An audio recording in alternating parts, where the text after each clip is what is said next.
নমস্কাৰ ইয়াহুল live hour আৰু ষ্টুডিঅ'ত মই প্ৰাঞ্জল হাজৰিকা টকিঅ' অলিম্পিকত এতিয়াও কেইবাটাও ইভেণ্টত পদক লাভৰ আশা সজীৱ হৈ আছে ভাৰতৰ আজি কেইবাটাও ইভেণ্টত আছে ভাৰতৰ খেল বন্দুক চালনাৰ অন্তিম শাখা অৰ্থাৎ পুৰুষৰ 50 মিটাৰ ত্ৰিআস্তনিক ৰাইফল চালনাত বিশেষভাৱে আশা কৰা হৈছে এই প্ৰতিযোগিতাৰ প্ৰথম পৰ্যায়ত অংশগ্ৰহণ কৰি যুৱ ৰাইফল শ্বুটাৰ ঐশ্বৰ্য প্ৰতাপ সিং তুমৰ যাৰ বিশ্ব ৰেংকিং হৈছে দ্বিতীয় আৰু অভিজ্ঞ সঞ্জীৱ ৰাজপুতে যাৰ ৰেংকিং হৈছে ষষ্ঠ তেওঁলোকে বহুখিনি অৱদান আগবঢ়াব বুলি আশা কৰা হৈছে ভাৰতৰ আন সকলো শীৰ্ষ পৰ্যায়ৰ বন্দুক চালকে অলিম্পিকত শোচনীয় প্ৰদৰ্শন কৰিছে গতিকে তুমৰ আৰু ৰাজপুতে শেষৰ দিনা ভাৰতীয় শ্বুটিঙৰ সন্মান ৰাখিব পাৰিব বুলি আশাবাদী দেশবাসী ভাৰতীয় অশ্বাৰোহী ফৱাদ মিৰ্জাই নিজৰ অশ্ব সিগনেউৰ মেডিকোটৰ সৈতে অশ্ব চালনাৰ অন্তিম দিনৰ খেলত ভাগ ল'ব আগদিনালৈকে তেওঁ 22 সংখ্যক স্থানত আছে হকিৰ পুৰুষ দলে 40 বছৰৰ পিছত অলিম্পিকৰ পদকৰ বাবে খেলিবৰ সুবিধা পোৱাৰ এদিন পাছত আজি ভাৰতৰ মহিলা হকি দলেও সেই চেষ্টা কৰিব যেতিয়া তেওঁলোকে শক্তিশালী অষ্ট্ৰেলিয়াৰ বিপক্ষে কোৱাৰ্টাৰ ফাইনেলত অংশগ্ৰহণ কৰিব আশা কৰোঁ আজি আমি বাস্তৱৰ চেক দি ইণ্ডিয়া মুহূৰ্ত দেখিবলৈ পাম ইফালে আজিয়ে বিশ্বৰ শীৰ্ষৰ 12 গৰাকী নিক্ষেপকৰ মাজত স্থান পোৱা ভাৰতৰ কমলপ্ৰীত কৌৰে ডিস্কাছ থ্ৰ প্ৰতিযোগিতাৰ ফাইনেলত অংশগ্ৰহণ কৰিব প্ৰথম পৰ্যায়ত দ্বিতীয় স্থানত থকা কমলপ্ৰীতে অপ্ৰত্যাশিতভাৱে ভাৰতৰ বাবে অলিম্পিকৰ ট্ৰেক এণ্ড ফিল্ড শাখাত ঐতিহাসিক প্ৰথম পদকটো অৰ্জন কৰিবও পাৰে ইফালে পুৱাই 200 মিটাৰত দৌৰৰ ছেমিফাইনেলত প্ৰৱেশত ব্যৰ্থ হয় দুটি চান্দ পূৰ্বে 100 মিটাৰ দৌৰৰ ছেমিফাইনেলত প্ৰৱেশতো ব্যৰ্থ হৈছিল ভাৰতৰ স্প্ৰিণ্টাৰগৰাকী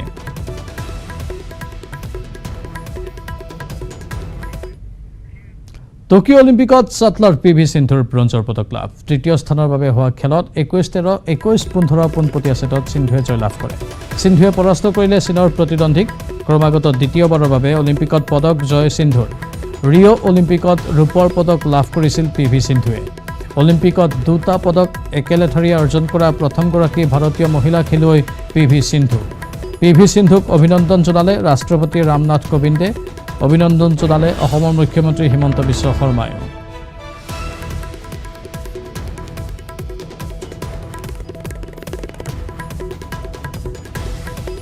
চাটলাৰ পিভি সিন্ধুৰ এই সাফল্যত সকলো উৎসাহিত হৈ পৰিছে আৰু অভিনন্দনৰ জোৱাৰ উঠিছে অসমৰ মুখ্যমন্ত্ৰী হিমন্ত বিশ্ব শৰ্মায়ো অভিনন্দন জ্ঞাপন কৰিছে যিহেতু তেওঁ ভাৰতৰ বেডমিণ্টন ফেডাৰেশ্যনৰ দায়িত্বটো আছে সেয়েহে এই অভিনন্দন জনোৱা হ'ল হিমন্ত বিশ্ব শৰ্মাৰ তৰফৰ পৰাও পিভি সিন্ধুৱে আগন্তুক দিনত ভাৰতবৰ্ষৰ আন যিসকল যুৱ খেলুৱৈ আছে তেওঁলোকক বাদ দেখুৱাবলৈ সক্ষম হ'ব বুলিও আশা কৰা হৈছে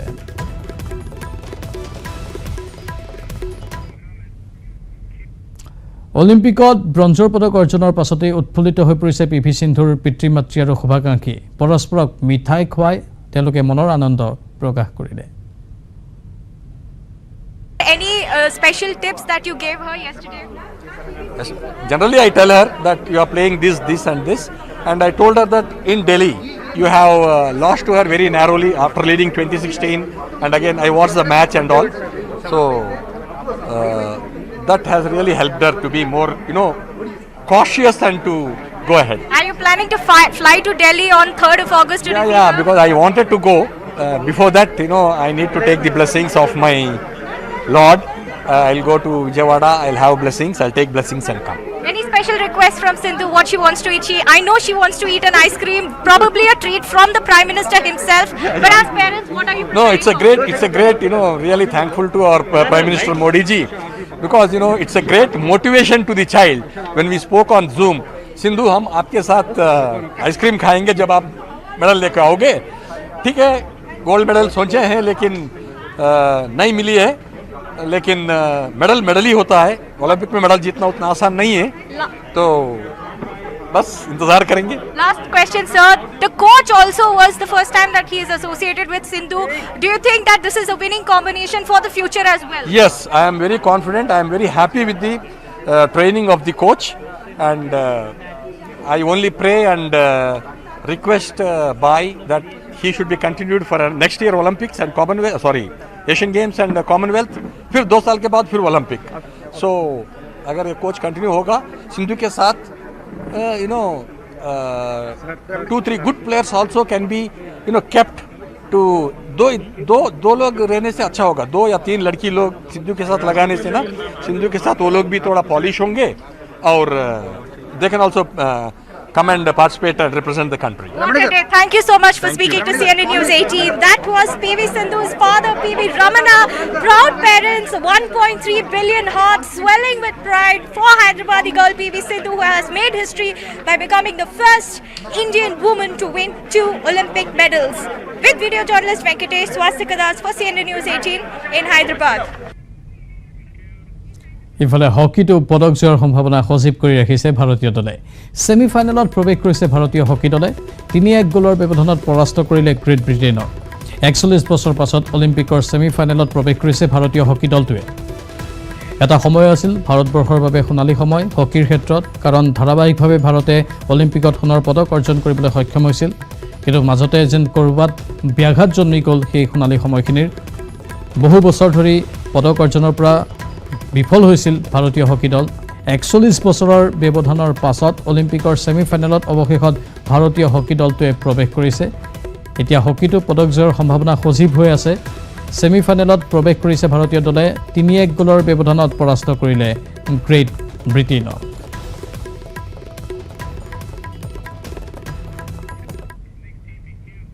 মিজোৰামৰ সাংসদ কে ভানলাল ভেনাৰ বিৰুদ্ধে থকা গোচৰ প্ৰত্যাহাৰৰ নিৰ্দেশ মুখ্যমন্ত্ৰী হিমন্ত বিশ্ব শৰ্মাৰ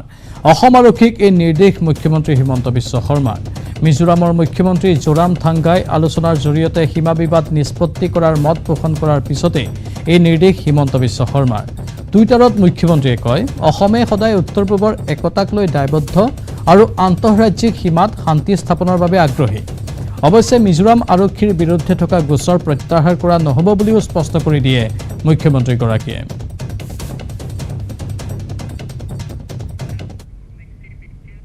এবাৰ সোণাৰীত নাহৰ ফুটুকীৰ আতংক সোণাৰীৰ বানফেৰাত কুকুৰা গড়ালত আবদ্ধ হ'ল নাহৰ ফুটুকী নিশাৰ ভাগতে খাদ্যৰ সন্ধানত আহি আবদ্ধ হ'ল নাহৰ ফুটুকীটো সোণাৰী পৌৰসভাৰ 6 নম্বৰ ৱাৰ্ডৰ ধুদৰ আলিৰ কাষৰ বানফেৰা নিবাসী ৰমেশ কেউতৰ কুকুৰা গড়ালত সোমাইছিল নাহৰ ফুটুকীটো চাবলৈ ভিৰ কৰে স্থানীয় ৰাইজে ইতিমধ্যে বন বিভাগ সেই স্থানত উপস্থিত হৈ নাহৰ ফুটুকীটো পিঞ্জৰাবদ্ধ কৰাৰ সকলো প্ৰচেষ্টা অব্যাহত ৰাখিছে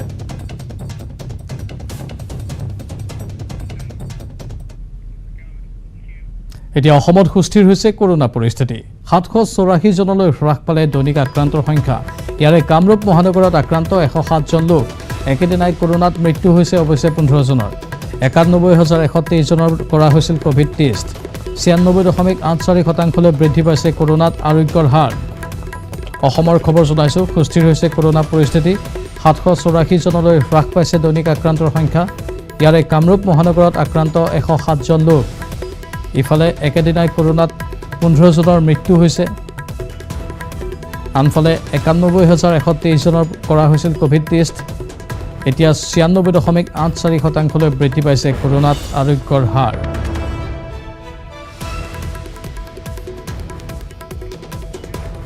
ওদালগুৰিৰ পানেৰীত বৃহৎ পৰিমাণৰ জাল নোট জব্দ দুজন লোকৰ পৰা আৰক্ষীয়ে জব্দ কৰে 2,78,500 টকাৰ জাল নোট মঙলদৈ ভেমাৰঘাট আস্থানত গোপন খবৰৰ ভিত্তিত পানেৰীৰ উত্তৰ কালিখোলা আৰু 1 নম্বৰ গৰিয়াঝাৰ গাঁৱত অভিযান চলাইছিল আৰক্ষীয়ে অভিযানত ৰফিকুল আলী আৰু জুন আলী নামৰ দুজন লোকক আটক কৰে দুয়োৰে জিম্মাৰ পৰা 557খন 500 টকীয়া জাল নোট উদ্ধাৰ কৰে আৰক্ষীয়ে ইতিমধ্যে লোক দুজনৰ বিৰুদ্ধে মঙলদৈ থানাত আবদ্ধ কৰি সোধপোছ অব্যাহত ৰাখিছে আৰক্ষীয়ে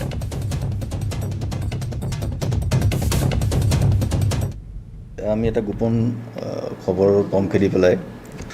আমি চিভিল ড্ৰেছত আমি আমাৰ কেইজনমান মঙলদৈ থানাৰ আমিও আছিলোঁ তেনেতে আমি এটা খবৰ পালোঁ যে দুজন ল'ৰা আহিব অলপমান ফেক কাৰেঞ্চি লৈ আহি পেলাই ইয়াতে এজনক ডেলিভাৰ দিব তো সেইমতে তেখেতসকলক ট্ৰেক কৰা হ'ল আৰু আমি তেখেতসকলক ঘটনাস্থলীতে তেখেতসকলক আমি ৰেড হেণ্ডেড ধৰিলোঁ আৰু তেখেতসকলৰ পৰা আমি ফেক কাৰেঞ্চি নোট অলপমান উদ্ধাৰ কৰিবলৈ সক্ষম হ'লোঁ আপোনাৰ নাই কমেও প্ৰায় 3 লক্ষাধিক টকাৰ মানে ফেক কাৰেঞ্চি নোট তেখেতসকলৰ পৰা উদ্ধাৰ কৰিলোঁ আৰু ঘটনাস্থলীতে তেখেতসকলক আমি দুজন মানুহ আটক কৰিছোঁ অন্ধবিশ্বাসৰ ভয়ংকৰ ৰূপ গোৱালপাৰাৰ কৃষ্ণাইত ক'লা মানুহ বিচাৰি হাতে হাতে দা জাঠি জোং লৈ নিশাৰ ৰাজপথলৈ ওলাল শ শ মানুহ কিছুদিন ধৰি বঙাইগাঁৱৰ গাঁৱে ভূঞে ক'লা মানুহৰ আতংক চলি থকাৰ মাজতেই এইবাৰ ক'লা মানুহৰ আতংক বিয়পিল গোৱালপাৰালৈও ক'লা মানুহৰ সন্ধানত উৰে নিশা বিনিদ্ৰ ৰজনী কটাইছে গোৱালপাৰাৰ কেইবাখনো গাঁৱৰ ৰাইজে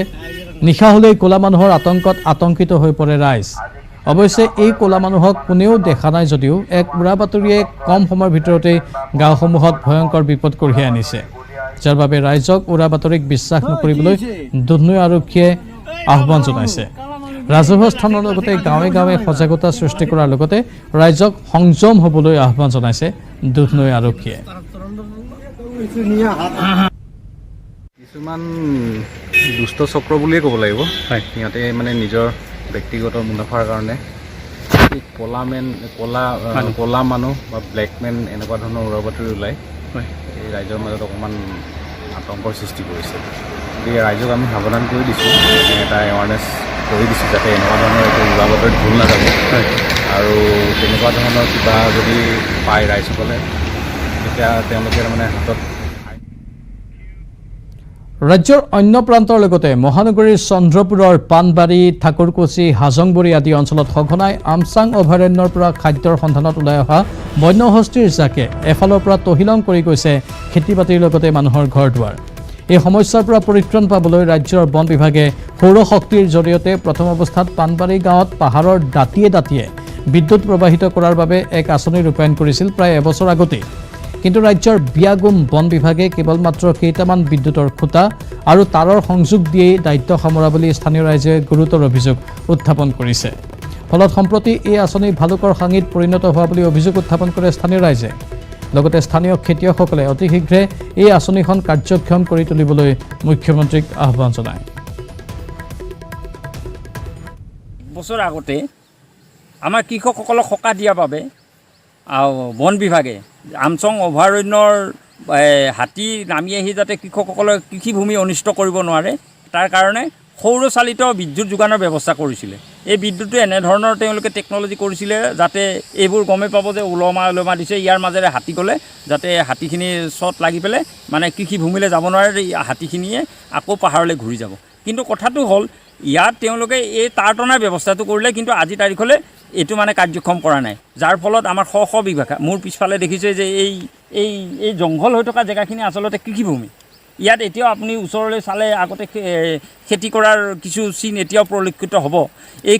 কৃষিভূমিসমূহ এতিয়া চন পৰি আছে ইমান ডাঙৰ এই জংঘল হৈ গৈছে গতিকে সেইকাৰণে মই বন বিভাগক অনুৰোধ কৰিম ইয়াৰ যিটো পাৱাৰ বক্স আছে এই পাৱাৰ বক্সটো মাজত দি তাৰ এজন ভাল ইলেক্ট্ৰিচিয়ান নিয়োগ কৰি পেলাই এই আমাৰ যিটো হাতীৰ সুৰক্ষাৰ বাবে যিটো বিদ্যুৎ যোগানৰ ব্যৱস্থা কৰিছিল এইটো কাৰ্যক্ষম কৰাৰ লগতে কৃষকসকলে নিজৰ কৃষিভূমিত যাতে খেতি কৰিব পাৰে তাৰ ব্যৱস্থা কৰি দিব লাগে এই বস্তুটো এই ব্যৱস্থাটো অসম চৰকাৰৰ আৰু বাতৰি দেখিতে সময় হৈছে চমু বাণিজ্যিক বিৰতিৰ चल शुरू हो जा माय टर्न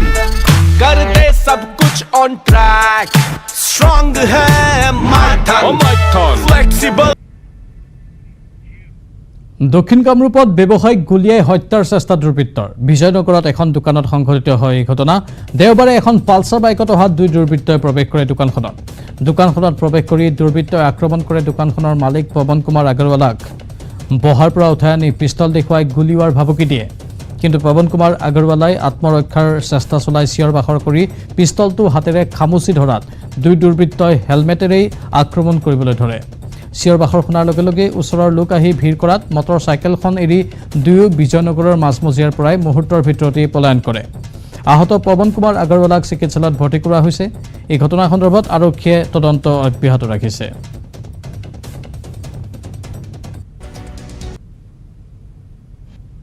দিন দুপৰতে ডকাইতি কৰা হিচাপে মানুহজন আহিছে আহি মানে বন্দুক লৈ অহা বুলি শুনিছোঁ আৰু হেলমেট পিন্ধি আছিলে পাছত দোকানীজনক ধন দাবী কৰিছিলে ধন নিদিয়াতে তেওঁলোকক আঘাত কৰিছে বেয়াকৈ মাৰিছে আৰু আকৌ নাপায় তেওঁলোকে তাৰ পৰা দাউৰিলে আৰু দিন দুপৰতে এনেকুৱা ঘটনা বিজয়নগৰত ঘটাটো আমি মানে ভবা নাছিলোঁ যে এনেকুৱা ঘটনা হ'ব মানুহ দুজন আছিলে আৰু দুইফালে দাউৰিছে তেওঁলোকৰ বাইক আৰু মোবাইলটো ইয়াতে ধৰা পৰিছে আৰু আপোনাৰ CCTV কেমেৰাত তেওঁলোকৰ ফটো আহিছে আমি আশা ৰাখিছোঁ পুলিচ প্ৰশাসনে অতি সোনকালে ব্যৱস্থা কৰি এই অপৰাধীবিলাকক ধৰিব কৃষি পশুপালনেৰে স্বাৱলম্বী হোৱা মৰাণৰ খোৱাং হালধিবাৰীৰ একাংশ যুৱকৰ বাবে এতিয়া ত্ৰাসৰ কাৰণ হৈ পৰিছে বাঘ দিনৰ পোহৰতেই বাঘে চৰণীয়া পথাৰৰ পৰা ধৰি নিছে গৰু ছাগলী খোৱাং হালধিবাৰী কোঁৱৰ গাঁৱৰ দ্ৰোণ কোঁৱৰ নামৰ যুৱকজন স্বাৱলম্বী হৈছিল ছাগলী পালনেৰে নিজৰ গাঁঠিৰ ধনেৰে ছাগলীৰ পাম খোলা দ্ৰোণ কোঁৱৰৰ বৰ্তমান ৩৫টাকৈ ছাগলী পালন কৰি আছে যদিও উদ্যমী যুৱকজনৰ বাবে আতংকৰ কাৰণ হৈ পৰিছে নাহৰফুটুকী বাঘ এটা এটাকৈ বাঘে নিধন কৰি আহিছে যুৱকজনৰ ছাগলী কেতিয়াবা দিনৰ পোহৰতেই চৰণীয়া পথাৰৰ পৰা আৰু কেতিয়াবা নিশা গঁৰালৰ পৰা বাঘে ধৰি নিয়ে ছাগলী কেৱল এই গাঁওখনেই নহয় খোৱাঙৰ হালধিবাৰী কোঁৱৰ গাঁও মইনা গাঁও জোন গাঁও দলনিকুৰ শিলপুতা চেচুঘাট দীঘলীয়া হোলাকে ধৰি বৃহত্তৰ অঞ্চলটোত বাঘে কেইবাবছৰ ধৰি উপদ্ৰৱ চলাই আহিছে অঞ্চলটোৰ কৃষক পশুপালকসকলৰ গৰু ছাগলী নিধন কৰি এক প্ৰকাৰৰ সন্ত্ৰাস চলাইছে বাঘে ৰাইজে খোৱাং আঞ্চলিক বন বিষয়াৰ কাৰ্যালয়ত বহুবাৰ নিবেদন জনাই আহিছে যদিও পিঞ্জৰাৰ অভাৱত বন বিভাগে সহায় কৰিব পৰা নাই ৰাইজক গাঁও আহিছিলেগৈ 50জনীমান গাই বনাই লওঁ তেতিয়া মই বেলেগ কাম নকৰিলেও হ'ব আৰু এইটো এটা চেইন চিষ্টেম ব্যৱসায় পোৱালি দি গৈ থাকে 2.5 মাহমান পোৱালিৰ লগত থাকে তাৰপিছত পোৱালি দি গৈ থাকে গতিকে মই বেলেগ কাম নকৰিলেও হ'ব 50জনী গাই বনাই ল'ম বুলি ভাবিছিলোঁ কিন্তু এতিয়া যি দেখিছোঁ 4টা খাচী বিকিলে 12টা বা 15টা খাচী আৰু গাই পোৱালি এনেকৈ 12-15টা বাঘে খাই দিয়ে গতিকে মই বিশেষ সুশান্ত বৰগোহাঁইৰ বিজেপি গমনত ক্ষোভ কংগ্ৰেছে দাহ কৰিলে সুশান্তৰ প্ৰতিকৃতি দিবৰ ৰাজীৱ ভৱনৰ চৌহদত প্ৰতিবাদ সুশান্ত নিপাত যাওক ধনীৰ ক্ষুব্ধ কংগ্ৰেছে সুশান্তক থাউৰাৰ পৰা বিদায় দিয়াৰ পণ লৈছে তেওঁলোকে কালি সন্ধিয়াৰ ভাগত এনেধৰণে সুশান্ত বৰগোহাঁইৰ বিৰুদ্ধে প্ৰতিবাদ সাব্যস্ত কৰিলে কংগ্ৰেছীসকলে প্ৰতিকৃতি দাহ কৰিলে সুশান্ত বৰগোহাঁইৰ ডিমৰ ৰাজীৱ ভৱনৰ চৌহদত এই প্ৰতিবাদ সাব্যস্ত কৰা হয় সুশান্ত বৰগোহাঁই নিপাত যাওক ধনী দিলে কংগ্ৰেছীসকলে আৰু সুশান্ত বৰগোহাঁইক থাউৰাৰ পৰা বিদায় দিয়াৰো পণ ল'লে তেওঁলোকে থাউৰা সমষ্টিৰ ভোটাৰসকলক চৰম প্ৰতাৰণা কৰি সুবিধাবাদী ৰাজনীতি গ্ৰহণ কৰা প্ৰবঞ্চক ভণ্ড নেতা এটা সময়ত নিজকে গান্ধীবাদী দৰ্শনৰ মানে আদৰ্শৰে আদৰ্শিত বুলি কৈ আমাৰ মানুহক প্ৰলোভিত কৰা এই ভণ্ড নেতাজন বিজেপি দলত যোগদান কৰাৰ কাৰণে মই নাম ল'বৰ কাৰণে আচলতে লজ্জাবোধ কৰিছোঁ বিজেপি দলত যোগদান কৰাৰ পিছত আজি আমি সমূহীয়াভাৱে তেখেতৰ এই প্ৰতিকৃতি দাহ কৰিছোঁ আৰু দাহ কৰি তেখেতৰ এই প্ৰতিকৃতিৰ এই চিতা মানে আমি আচলতে পেলাব লাগে আমি নদীত ব্ৰহ্মপুত্ৰত বা আমি গংগাত পেলাব লাগে এইটো আমি লেট্ৰিনত পেলাবৰ কাৰণে চিন্তা চৰ্চা কৰিছোঁ তেওঁ যাতে এই কীটৰ লেট্ৰিনত থকা কীটৰ লগত যাতে মিলি যাব পাৰে 2020 চনৰ তুলনাত 2021 চনৰ জুলাই মাহত শক্তি বিভাগত প্ৰায় 300 কোটি টকা ৰাজহ বৃদ্ধি পাইছে দ্বিতীয়বাৰৰ বাবে হোৱা শক্তি বিভাগৰ পৰ্যালোচনা বৈঠকত ভাগ লৈ এই মন্তব্য মুখ্যমন্ত্ৰী হিমন্ত বিশ্ব শৰ্মাৰ লগতে জনালে শক্তি বিভাগত নিযুক্তিৰ কথাও 1600 পদৰ নিযুক্তিৰ বাবে পৰীক্ষা অনুষ্ঠিত হৈছিল এপিডিচিএলৰ অতি শীঘ্ৰে ফলাফল ঘোষণা কৰিব ৰাজ্য চৰকাৰে নতুনকৈ 4,80,000 লোক বিদ্যুৎ সংযোগৰ আওতাত আহিব অংগনবাড়ী আৰু প্ৰাথমিক বিদ্যালয়ত বিদ্যুৎ সংযোগ হ'ব চলিত বছৰতে সেয়া সম্ভৱ হৈ উঠিব প্ৰতিটো মাহত 1 তাৰিখে চৰকাৰী খণ্ডৰ বিল পৰিশোধ হ'ব 102 কোটি টকা মাহিলী লোকচানৰ সন্মুখীন হৈ আছে শক্তি বিভাগ 1,95,000 চাহ বাগিচা অঞ্চলত লোকে যাতে বিদ্যুৎ মাচুল দিব পৰা নাই তেওঁলোকৰ বাবেও চিন্তা চৰ্চা কৰা হৈছে চৰকাৰী সিদ্ধান্ত চাহ বাগিচাৰ শ্ৰমিক আৰু বিপিএলৰ লোকে এতিয়ালৈ দিব লগা ধনৰ কোনো চাৰ্জ দিব নালাগে লগতে দিবলগীয়া মাচুল 10টা কিস্তিত পৰীক্ষা কৰিলে হ'ল বুলিও উল্লেখ কৰা হৈছে 2020 চনৰ ফেব্ৰুৱাৰী মাহত আমাৰ ৰেভিনিউ কালেকশ্যন হৈছিল 421 কোটি কিন্তু 2021 চনত এই ৰেভিনিউ ফেব্ৰুৱাৰী মাহত নামি আহিলে 380 কোটি টকা ঠিক তেনেকৈ মাৰ্চত 429 কোটি আছিল 20ত 21ত 494 কোটি হ'ল এপ্ৰিলত 271 কোটি 2020ত আছিলে 2021ত 398 কোটি মে'ত 2020ত 366 কোটি আছিল 2021ত 396 কোটি এইখিনি হ'ল মে'ত জুনৰ পৰা আমি নতুন উৎসাহেৰে কামত লাগো 2020 চনত জুন মাহত আমাৰ ৰেভিনিউ কালেকশ্যন হৈছিল 440 ক্ৰ'ৰ 21ত আমাৰ আৰু ইয়াৰ লগে লগে সময় হৈছে এতিয়া বাতৰিৰ পৰা বিদায় লোৱাৰ নমস্কাৰ